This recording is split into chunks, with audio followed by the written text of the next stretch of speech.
देखो आपने थंबनेल पढ़ ही लिया होगा कि हम किस बारे में डिस्कस करेंगे, सो मैं ज़्यादा टाइम वेस्ट नहीं करने का हूँ। हम तो डिस्कस करेंगे कि कोरोना महामारी जो दूसरी लहर आई है इंडिया में, तो उसका रीज़न क्या हो सकता है। अब कुछ लोग सरकार पे, कुछ लोग मैंने मीम्स पेज देखे थे, कुछ सरकार पर ब्लेम कर रहा है, कोई किसी पे ब्लेम कर रहा है, पर आपकी कोई जिम्मेदारी नहीं है। इस बारे में हम डिस्कस करते हैं। तो देखो सबसे पहले कोरोना दूसरी बार जब आपका कोरोना फर्स्ट लेयर की ठीक हुआ था, क्योंकि हमारा केस घट गए थे, एक तरीके से 0 पे भी केस पहुंच गए थे, तो लोग कर क्या रहे थे उस टाइम? क्या आप कोरोना से लड़ने की तैयारी कर रहे थे? नहीं, आप सब लोगों ने क्या करा, घूमना स्टार्ट कर दिया था। कुछ लोग कहीं घूम रहे हैं, कुछ लोग विदेश में घूम रहे हैं, हर जगह भीड़ भाड़ हर इलाकों में घूमना शुरू कर दिया था लोगों ने। हम कभी कहीं घूमने गए थे तो हमने भी देखा था कि बहुत ज़्यादा भीड़ थी हर जगह पे। तो ये नहीं कि एक जना रीज़न है, हर कोई रीज़न है। ये नहीं है कि कोई भी, आप अपने आप को खुद सोच के देख लेना कि आपने क्या करा था। कोरोना से लड़ने की तैयारी करी थी, अपना इम्यूनिटी सिस्टम बढ़ाया था, या फिर क्या करा था आपने? आपको खुद सोचना चाहिए था कि कोरोना पूरी तरीके से नहीं हुआ है और देशों में। तो जब और देशों में खत्म, जब पूरी तरीके से पूरी दुनिया से ख़त्म नहीं होगा, तब तक अपने देश से कैसे ख़त्म होगा? क्योंकि अपने इंडिया ने फ्लाइट बंद नहीं करी थी। जब ब्रिटेन में नया कोरोना स्ट्रेंथ आई थी तो इंडिया में फ्लाइट बंद नहीं होती। जैसे इस समय इंडिया पे बैन लग गया है हांगकांग में, पाकिस्तान वगैरह में, इस तरीके से इंडिया भी किसी न किसी जिस देश में कोरोना चल रहा है उसमें उस टाइम रोक लगा देते तो शायद ये हमारे देश में कंडीशन देखने को नहीं मिलती। आज 3 लाख सुपर केस डेली मिल रहे हैं, ठीक है ना। 3 लाख सुपर केस का समझ रहे हो ना, 3 लाख लोग डेली संक्रमित हो रहे हैं, 2,000 लोग डेली मर रहे हैं। और सबसे बड़ा रीज़न इस टाइम आ रहा है वो सांस फूलने का आ रहा है। तो उस रीज़न क्यों है? वो कोरोना के चक्कर में कुछ लोग बीमार पड़ने में भी अपने आप को कोरोना संक्रमित मान के अस्पताल में भर्ती हो रहे हैं, जिसके कारण उन्हें सोर्स है, उन लोगों के सोर्स हैं, पैसा है, तो वो उन लोगों के चक्कर में जो गरीब लोग हैं, जो मिडिल क्लास फैमिली है, उन्हें बेड तक नहीं मिल रहा अस्पतालों में।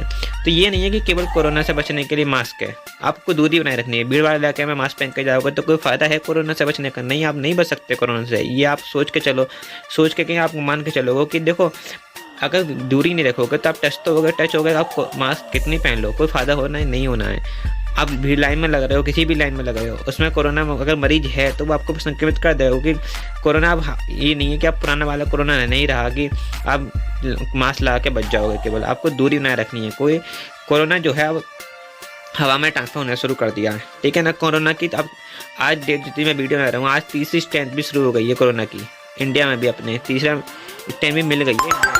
तो इस बात को ध्यान में रखते हुए आपको क्या करना है, आपको सिंपली देखो कई सारी यूट्यूब वीडियोस देखोगे आप, सब कुछ मिलेगा कि आपको ये करना है, ये करना है। कोई कहेगा आपको स्टीम लेना, पर स्टीम से यार आपको क्या मिलेगा? स्टीम आप एक रिपोर्ट में देख लेना, स्टीम भी हानिकारक बताया। स्टीम से और आपको कोरोना फैलने का संक्रमित खतरा होने का बढ़ रहा है, तो आप स्टीम नहीं है। और सबसे पहले जो इस कोरोना जो सेकंड लेयर आई है, इसमें ये नहीं है बच्चों को, केवल बूढ़ों को हो रहा है, नहीं, इसमें बच्चों से लेकर युवा से लेकर सबको हो रहा है। तो आपको अपने बच्चों को ही बचाना है, बच्चों को भी मास्क लगाना है। ये नहीं बच्चे घूम रहे हैं और आप कुछ लोग विरोध कर रहे हैं स्कूल बंद होने का। अगर स्कूल बंद नहीं होंगे, अगर आपके बच्चे को कोरोना हो गया, आपके किसके लिए जीते हो? बच्चों के लिए। बच्चों को कोरोना हो गया तो किसके लिए? बच्चों को पढ़ाना इंपॉर्टेंट है या बच्चों की सेफ्टी इंपॉर्टेंट है? ये लोग आप खुद कमेंट बता देना। अगर आपको लगता है कि भाई स्कूल खुलने चाहिए तो आप अपनी कमेंट में राय दे सकते हैं, ठीक है। और सबसे बड़ी बात जो वैक्सीन है, देखो कोरोना से बचने के लिए केवल मास्क जरूरी नहीं है, केवल दूरी नहीं। वैक्सीन जो बनी है वो आपके इम्यूनिटी सिस्टम को बढ़ा रही है। कुछ लोगों ने इसमें भी अफवाह फैला रखी है, मीम्स बना रहे हैं कि वैक्सीन ये है, इससे बनी है, इससे बनी है। इससे कुछ नहीं बनता, किसी से बनी हो वैक्सीन। आपको वैक्सीन लगवानी किस लिए? साइड इफेक्ट होंगे, सबके साथ साइड इफेक्ट है, सबकी बॉडी एक सी नहीं होती यार कोरोना की। मतलब आपकी बॉडी एक से नहीं हुई कोरोना को झेलने के लिए। कोई झेल रहा है, कोई नहीं झेल रहा, तो क्या इम्यूनिटी सिस्टम पर बहुत इफेक्ट पड़ रहा है। तो इम्यूनिटी सिस्टम आपको बढ़ाना है तो आपको वैक्सीन लगवानी पड़ेगी। और मैं तो आपको राय यही दूंगा कि आपको वैक्सीन लगानी चाहिए, वरना आप कंडीशन देख सकते हो अपनी इंडिया की इस टाइम क्या हो गई है। लोगों को बेड नहीं मिल रहा, आपको इस जगह में बचना है तो आपको सिम्पली वैक्सीन लगाइए, कोरोना वो मास्क लगाइए और सबसे बड़ी दूरी बनाए रखें। जरूरी नहीं है घर से बाहर निकलना यार, अब तो ऑनलाइन सब कुछ मिल रहा है, तो आप ऑनलाइन ऑर्डर कर सकते हो, सब कुछ यूज़ कर सकते हो, धो के यूज कर। जो भी आप ऑनलाइन भी मंगाओ तो ये नहीं है कि आपको सीधे मंगा लेना है, सब कुछ धो के यूज करो। देखो कोरोना में आपको भी तस्वीर दिख रही होगी क्या कंडीशन में लोग जी रहे हैं। ये नहीं है कि देखो कुछ लोग अब ये भी फैला रहे हैं कि कोरोना से केवल गरीब मर रहा है, तो मर क्यों रहा है? ये भी तो एक रीज़न है ना, क्योंकि बेड ही नहीं मिल रहा, ऑक्सीजन नहीं मिली तो मरेगा। और कुछ लोग ये कह रहे हैं, व्हाट्सएप पे मैसेज आपको सबने पढ़ लिया होगा कि ये आप बॉडी बदल रहे हैं, बॉडी के पार्ट्स बदल रहे हैं। यार ये होता तो अब तक कोई भी ऐसा कोई भी सबूत मिला? स्वास्थ्य कर्मियों ने भी ये अगर किसी ने वीडियो बनाई है तो ये नहीं कहा है किसी ने भी कि कोई ऐसा कुछ सीन पकड़ा गया है।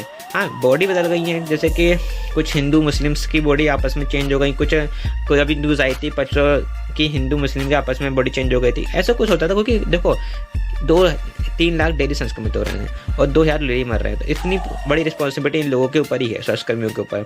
तो थोड़ी बहुत भूल तो इंसान से होती है। और जब लॉकडाउन का, अगर किसी ने लॉकडाउन की बात चलती है, अब लॉकडाउन का सब चाह रहे हैं कि लॉकडाउन लग जाए। देखो लॉकडाउन लगने के बाद गरीबों पर सबसे ऐसा पड़ता है जिसकी डेली इनकम है। अमीरों का क्या है, जब लॉकडाउन लगेगा सबसे पहले अमीर कहाँ मिलते हैं, आपको शॉप पे मिलेंगे किसकी, शराब की, और गरीब राशन की। ये फ़र्क होता है लॉकडाउन का। लॉकडाउन की मांग भी अमीर करता है, गरीब नहीं करेगा लॉकडाउन की मांग, क्योंकि उसे पता है उसे अपनी जीविका चलानी है।